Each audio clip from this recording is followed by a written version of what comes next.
This is When the Fuck Did I Become Old? The fun, edgy and unapologetically honest podcast about the experiences of ageing, where, as the name suggests, nothing is off the table. And I'm your host, Jo Parker.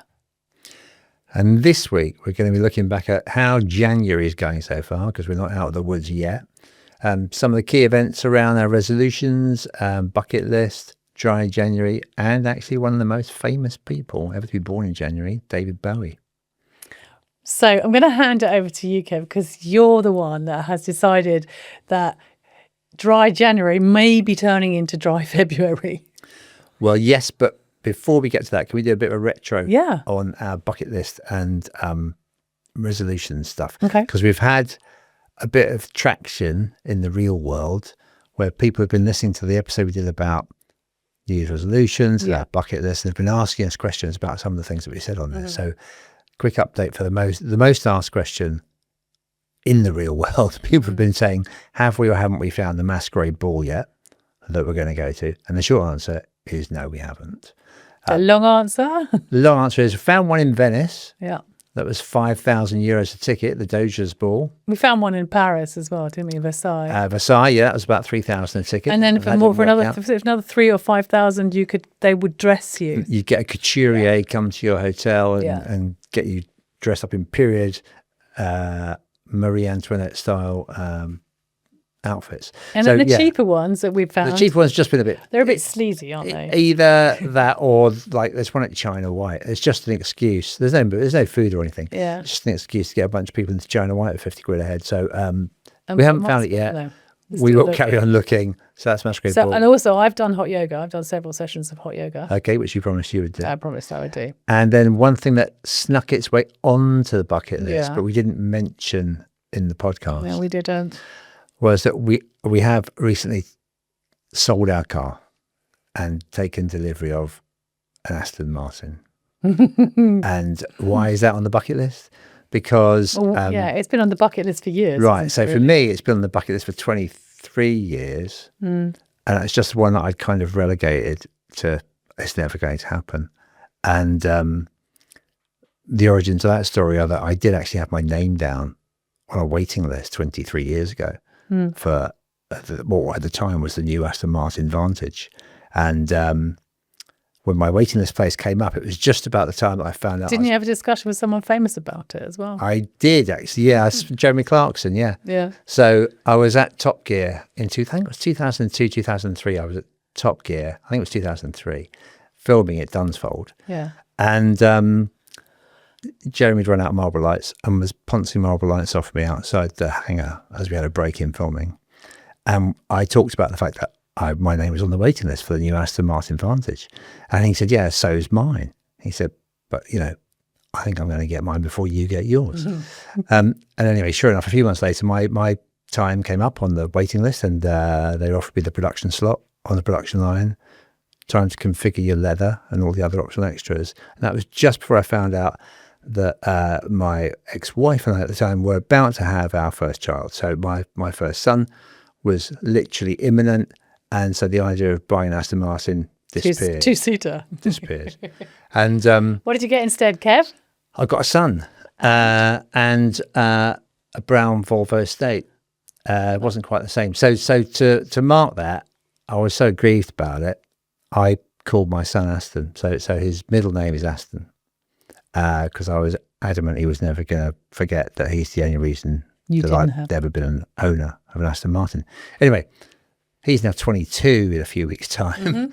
So as both the kids are away and your two are away, we had a bit of a discussion since New Year's about why we're driving a 6-seater Defender for two people and we don't really need it when the thing I've always wanted is an Aston. So we sold the Defender. And that if we don't do it now, we're never going to do it. Right. So to get in and out of it. I asked a lot of people about I felt really guilty about it. I felt really guilty about selling the Defender. It's a practical, sensible car. It's really good family car. It is. I can jump up the M1 once a year to take one of the children in or out of university or whatever.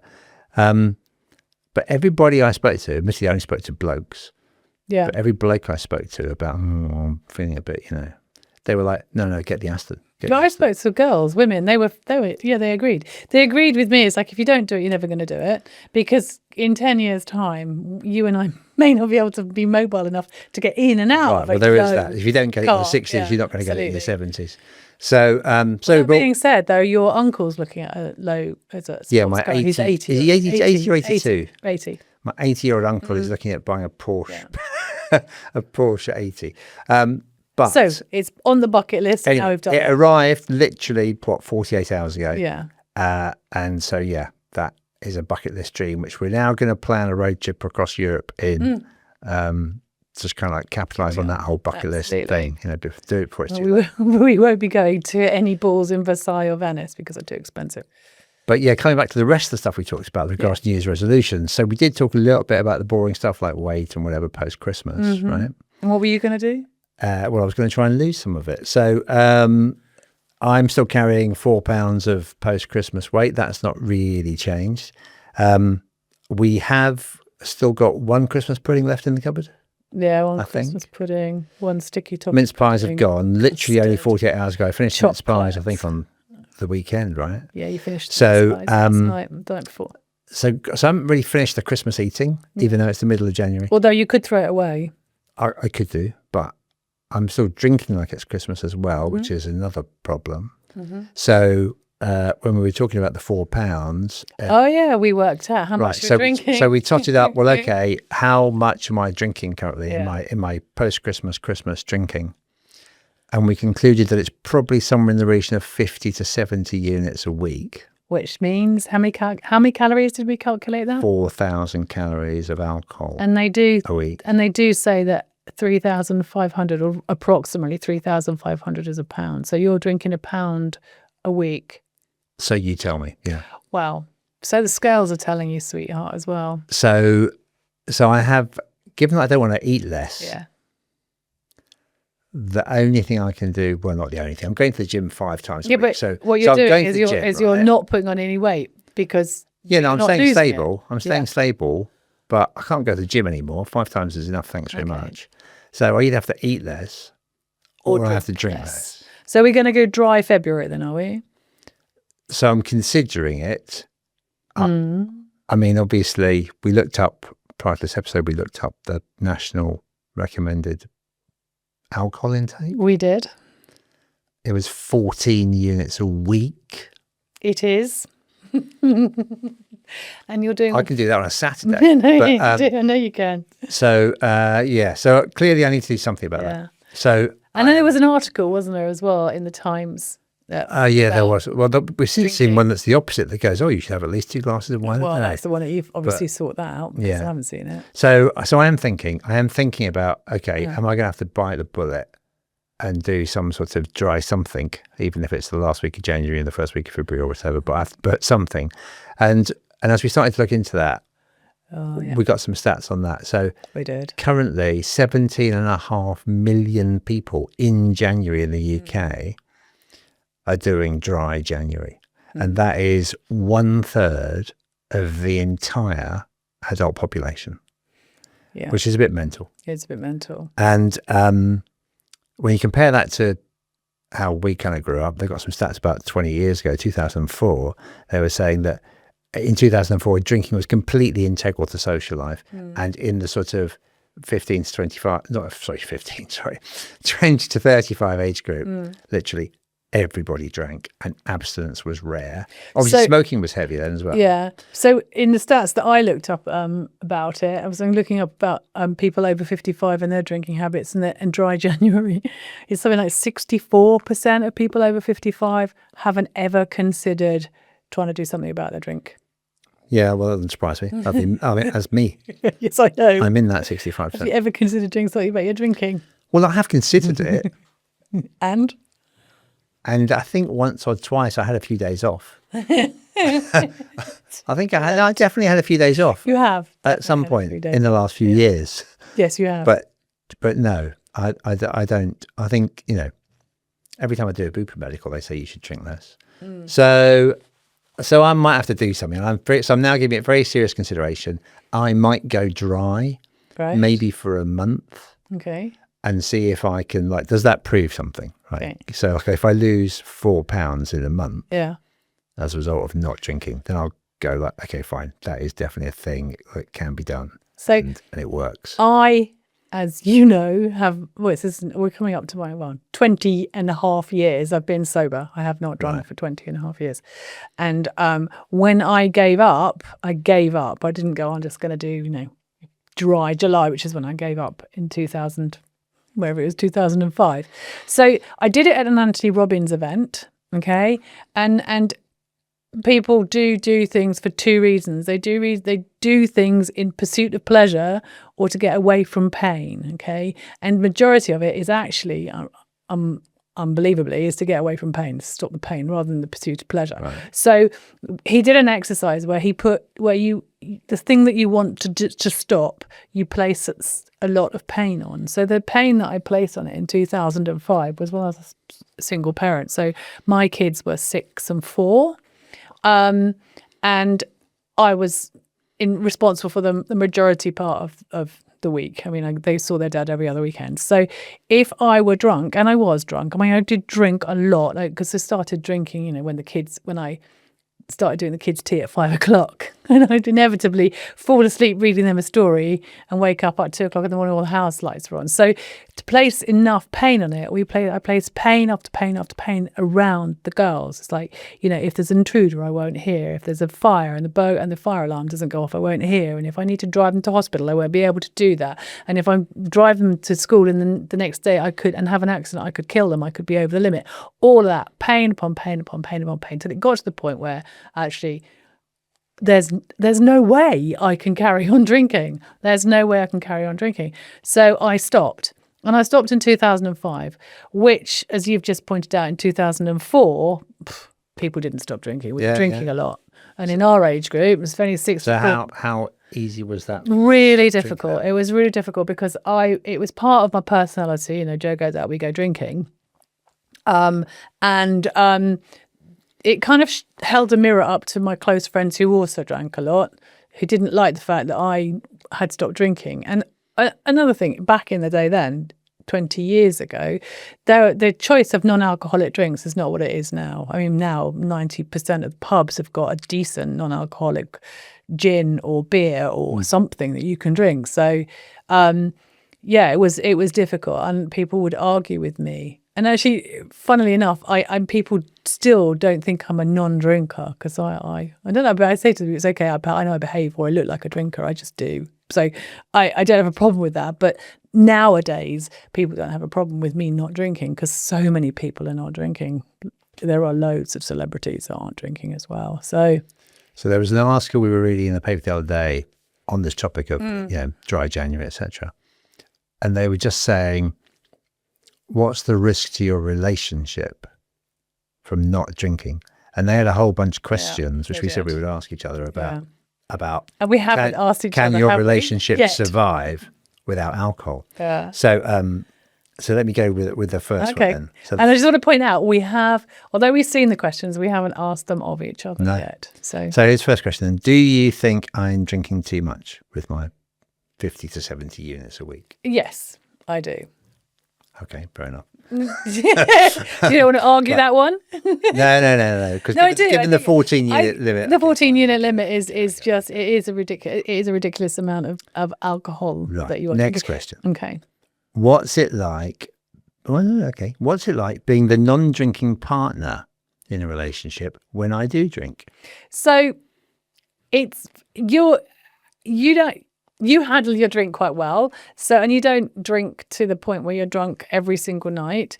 And then we do have a ritual. Well, not even every week, every single night. Like I don't get drunk. No, I said you don't drink to the point where you get drunk every single night, is what I said. Right. You don't really. So you make it sound like, well, most nights. Okay, so I'm not drunk.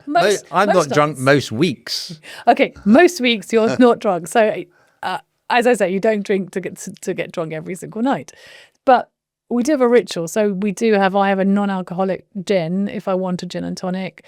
We make my sparkling water look like a drink. We've got a mother root, which is lovely as well, which we drink with soda water. But you're hilarious when you're drunk to me, because I get prettier. The more drunk you get, the prettier I get, and you love me more. You love me more. I've only really ever seen you completely off your tits once. Last summer. Yeah, it was hilarious. That That was hilarious. You're completely off your tits. That was after a big party. That was a big party. You'd been drinking all day for about 12 hours. Again this July. Yeah, we are. Absolutely. Probably be as bad. But that was great fun. But, Yeah. But I don't normally do it. No, you don't. Right. Okay. Next question. Does my drinking ever bother you? And why don't you say anything? So no, it doesn't bother me. I do think you drink too much, but it doesn't bother me. Okay. So next question. Do you think alcohol affects our sex life? And when did we last have sober sex? So honestly, we have so little sober sex. If you're talking no alcohol at all, I don't know the answer to that. Yeah. It's a struggle. It is a struggle. So yeah. I think there might have been one or two. A Sunday morning a couple of weekends ago, maybe. It says hopefully. Well, I hadn't had a drink, obviously, it was morning. True.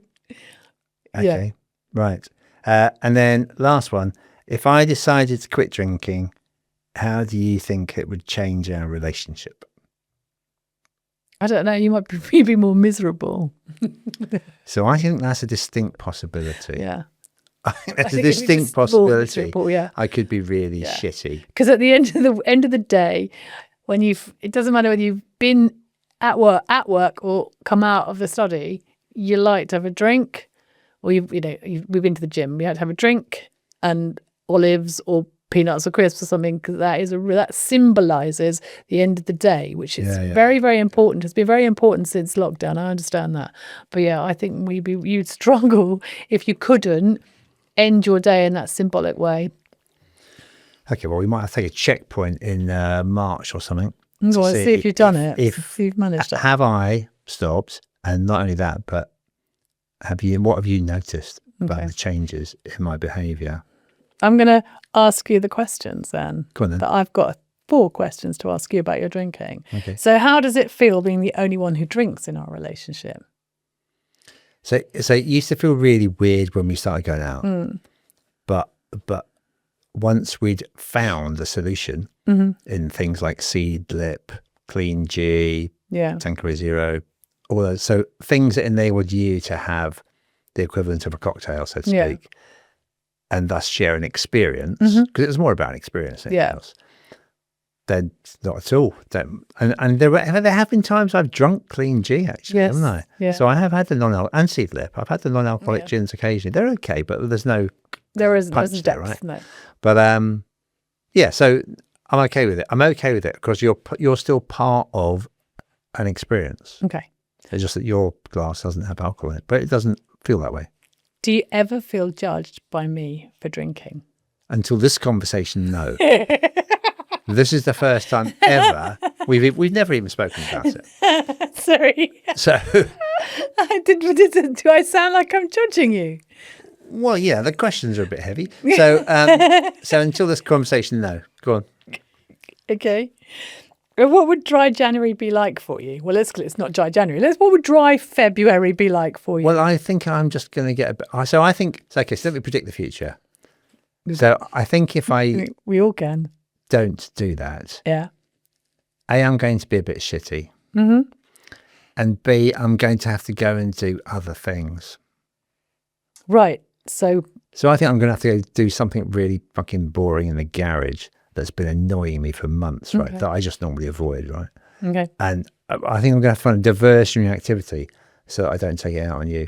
Great. And I go, because I can't sit there, if I'm not drinking, I can't sit there for half an hour with peanuts and gin and tonic and whatever, right? Because I haven't got the gin.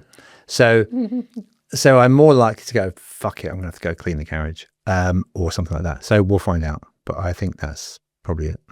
Okay. And the last question I've got here is, do you think not drinking gives me a different perspective on your relationship with alcohol?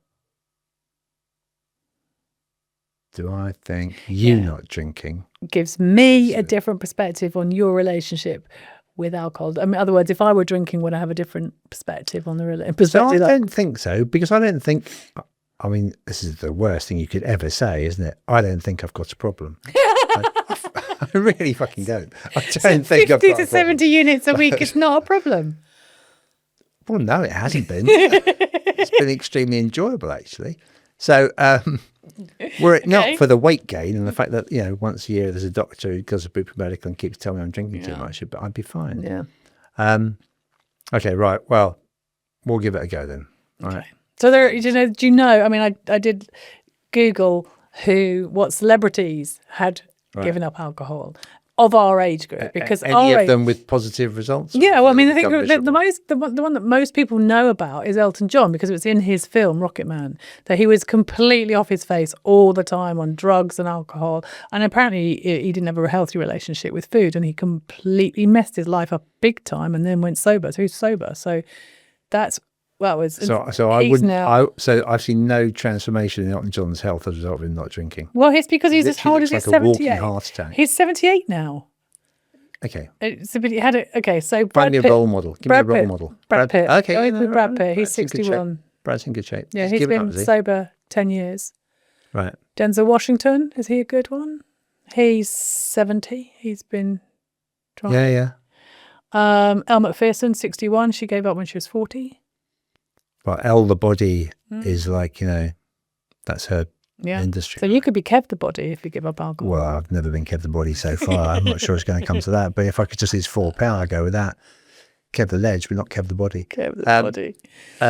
Zoe Ball, we found out, right? Yeah, we did find out recently. Yeah, so 10 years ago. Absolutely. She was partying seriously hard, right? Well, I think that's our generation. We partied seriously hard, and we are quite bingy drinkers as well. So I've got a sneaky feeling that somebody like Liam may have given up as well. Right, okay. Like, I know it's hard to believe, but I seriously think Liam may have gone. There's a lot of big rock stars that have given up as well. I can't think of any of them now. Oh well, we shall see. Yeah, David Bowie, your hero. Yes, indeed. He gave up alcohol, didn't he? He did. So he gave up finally in 1993. Right. So obviously he was massively into drugs and all sorts of things for decades and decades, but eventually, I think he gave up he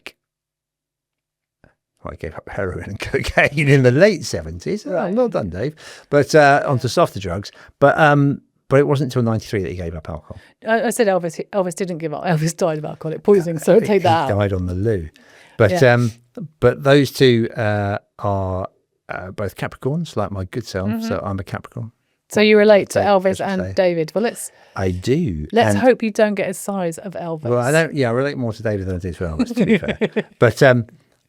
But they are both January babies. Yeah. Right? So 8th January they were both born, and as a kid, both of them were massive, massive icons for me. For you, yeah.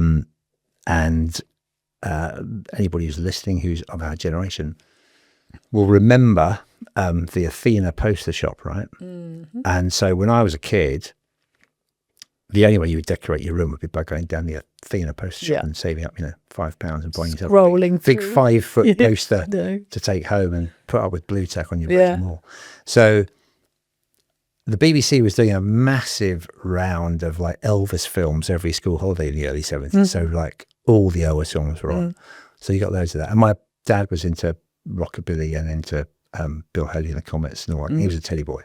So I got a lot of Elvis through the family.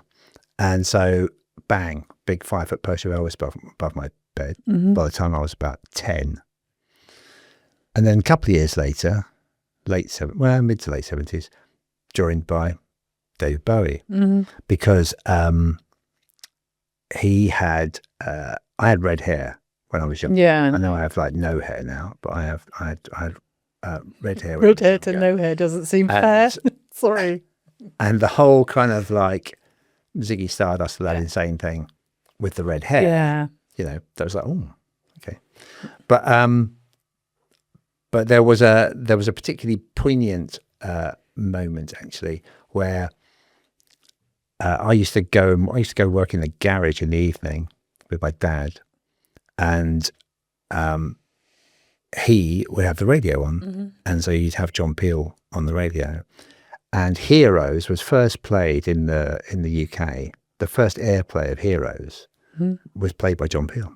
Did you hear that one? I did, and it was on his Christmas sort of countdown. So John Peel did like a Christmas countdown, and he played David Bowie's Heroes in 1977, I think it was. Is that the year? That's the year Elvis died, isn't it? It is. Elvis died on the 16th of August. 1977. That's your brother's I know birthday. that because it's my brother's birthday. And I can remember saying that Elvis couldn't bear to see a world where my brother was 10. and that was too much for him. And it took him out. But yeah. So your brother doesn't hear this. So a few months later, Heroes was played. And Heroes was actually David Bowie's first ever number one. In the UK. Wow. The first number one he had in the States, I think, was Fame. Oh, yeah. I think he had Fame in 75, which I think hit number one in the Billboard 100. But the first number one in the UK was Hero. The thing about his music is that it's timeless. I mean, you can play it now. Heroes is played so often now. I mean, you hear for all sorts of things. So right. Well, to the point about timelessness, obviously he died January 2, right? So here we are, January. He was born the 8th of January. He died 10th January. 10 years ago? 10 years ago, yeah. So because there's loads of stuff about him in the papers, actually. This January is the 10-year anniversary of David's death. Yeah. Which is very sad because I was a huge Bowie fan. I know. Or Bowie, I shouldn't call it Bowie. Bowie, it's David Bowie, get the pronunciation right. But actually, when he died that weekend, I did go up to Headland Street in central London, which, for those who don't know, Headland Street is where the album cover of Ziggy Stardust is set and was shot, physically photoshop in that street. So went to Headland Street, as did thousands of others. There was like flower tributes everywhere. There was maze balls, and he actually released on either his birthday, the 8th, or on the day that he died. Actually, he released Black Star, which was his final album. So that was all very sort of prophetic. And on Black Star, there's a track with the lyric, "Look up here, I'm in heaven." Oh, interesting. Because he was dying of cancer. He knew he was dying, so right. Yeah. He kept his cancer really, really closely guarded as a secret. Very, very few people knew. So there is a whole kind of stuff you can read about. Did he actually orchestrate the entire thing to celebrate his death? And Black Star was about that. So that's an angle. He also wrote a musical that year called Lazarus. Oh, yeah. Which was then, I went to see that. I went to see Lazarus in the winter of 2016, which was amazing. I mean, if you're a Bowie fan, Lazarus was brilliant. It's basically just a musical with like back catalogue of his entire life. Fantastic. So that's been a big influence for me on my life, and a big influence on, I mean, I've even got a painting of Bowie that I commissioned. I know. I've got a painting of him that I commissioned hanging in my lounge. So do you still have that childlike adoration of Bowie, or is it slightly different now? Because obviously when you first came across him, you were what? Well, I don't think I heard Bowie when I was 10, because that would have been 73. I don't think I really knew about that stuff. I think 75 was probably the first time, because they re-released Space Oddity. So Space Oddity was originally 1969, right? Okay. I was only like 5.5. They re-released Space Oddity in 75 for the Apollo 11 mission.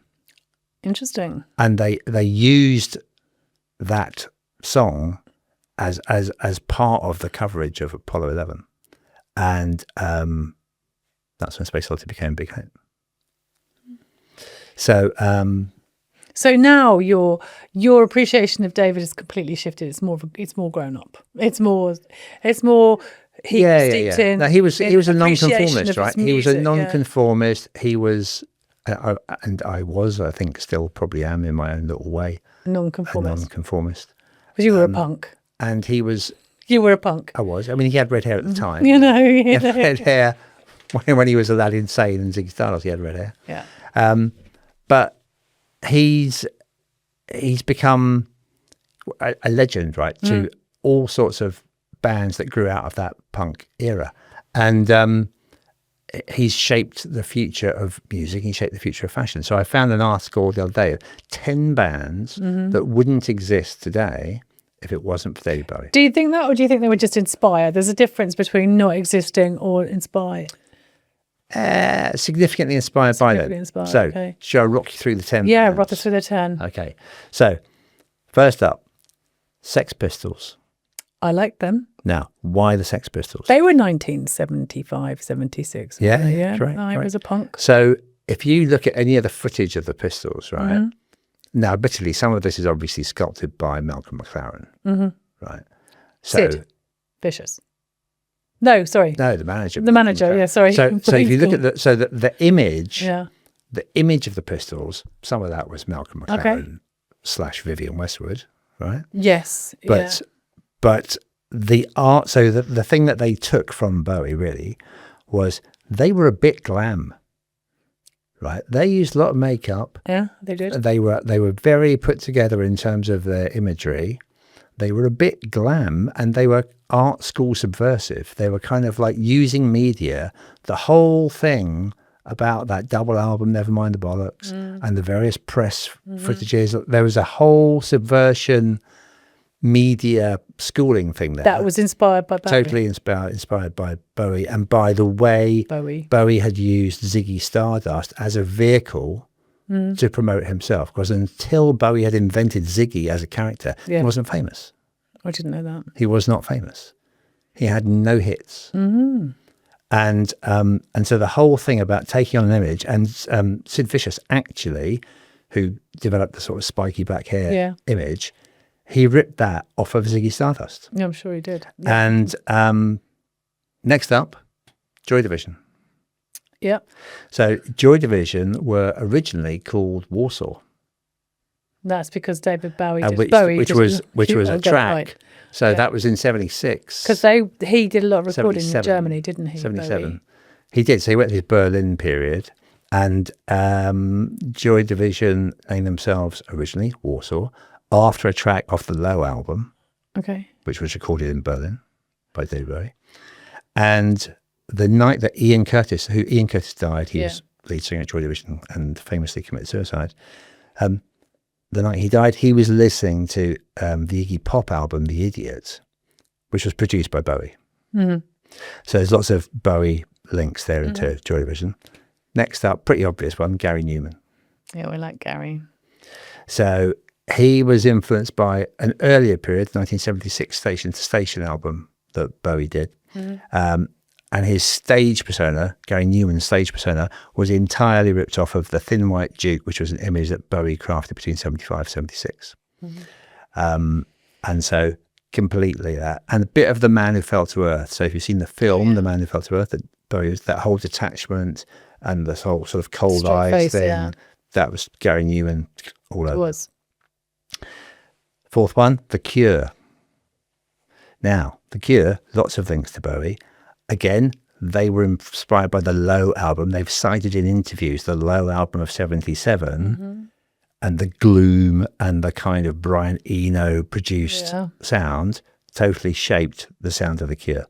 And Robert Smith has said that explicitly in interviews. But Robert Smith's not quite so well put together with his... No, it doesn't do the imagery bit. It doesn't do the imagery bit, but he just took the musical vibe, right? And when Bowie had his 50th birthday party in 1997, he invited Robert Smith to come play.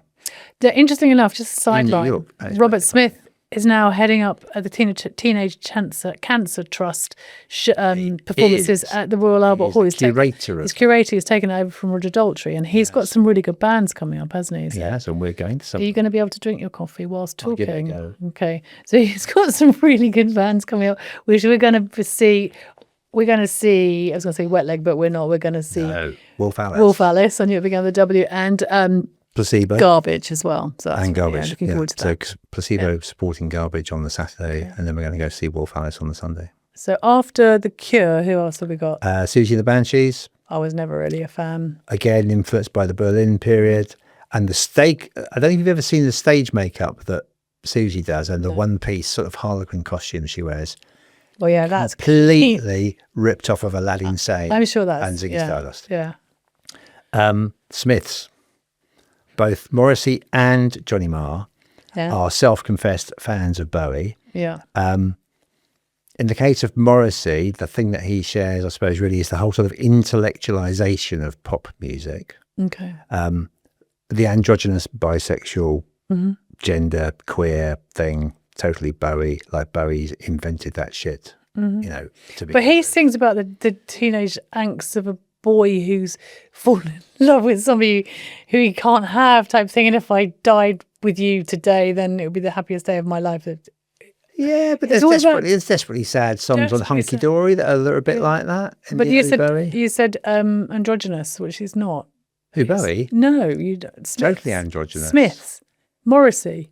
You said Morrissey. He's been androgynous from the off. It's like, is he straight? Is he gay? But his songs, okay. So anyway, Morrissey then supported Bowie on tour in the 90s. And then Bowie, in recompense, did a cover of a Morrissey track.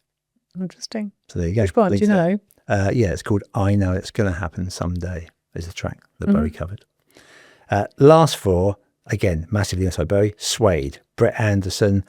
Brett Anderson is totally Bowie. And if you listen to the Trash single from 1996, couldn't be more Bowie. Pulp, Jarvis Cocker, again, took the Thin White Duke thing. If you look at the clothes that Bowie wore in Thin White Duke stage outfit, Jarvis pretty much wears the same stuff. We saw him, didn't we, on a flight? We did. To Nice. South France, yep. The Kooks. The Kooks took their name from a Bowie song, or Bowie song, I should say, on Hunky Dory. 1971 album. And then lastly, Placebo, who we are about to go and see. Yes, we are. So lead singer, Brian Molko, again, androgynous, asexual, what's going on there, heavily Bowie influenced. They were found by Bowie on the strength of a demo. Wow. And on the strength of a demo with no releases, he gave them a support slot on his own tour. Wow. So they owe their career to Bowie. They do, they really do. So there you go. That's he is timeless. Yeah. He is timeless. And so generations, doesn't matter what generation you are, doesn't matter whether you were born and brought up with him or whether or not you are Gen Z, you know him. Kooks are influenced by their millennials, aren't they? But Kooks are influenced by him. So he is. And then the icing on the cake, to the point about his ongoing influence, the V&A have literally just opened a dedicated wing to him, to David Bowie. So there's a David Bowie Centre at V&A East in Stratford, where they have a full archive of 90,000 artifacts, which are all possessions or stage items or musical scores from David Bowie. And you can book an appointment to be presented with, you can choose from the 90,005 artifacts that you want to be personally presented to you and book an appointment and go see them. That's amazing. And no, the V&A has not got a dedicated wing or exhibition for any other person in the world.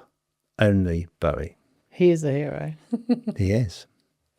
And that in itself is worth celebrating in January. Yeah. And the second thing we're going to celebrate is dry end of January. Dry, whatever it becomes. Losing February. 4 pounds in February. Okay. So is there anything else we need to know about January? January's done. It's a wrap. Well, we've nearly finished January, haven't we? Nearly, yeah. Okay, we'll let you know how Kev gets on with his dry January, February, and watch this space. Cheers. See you next week.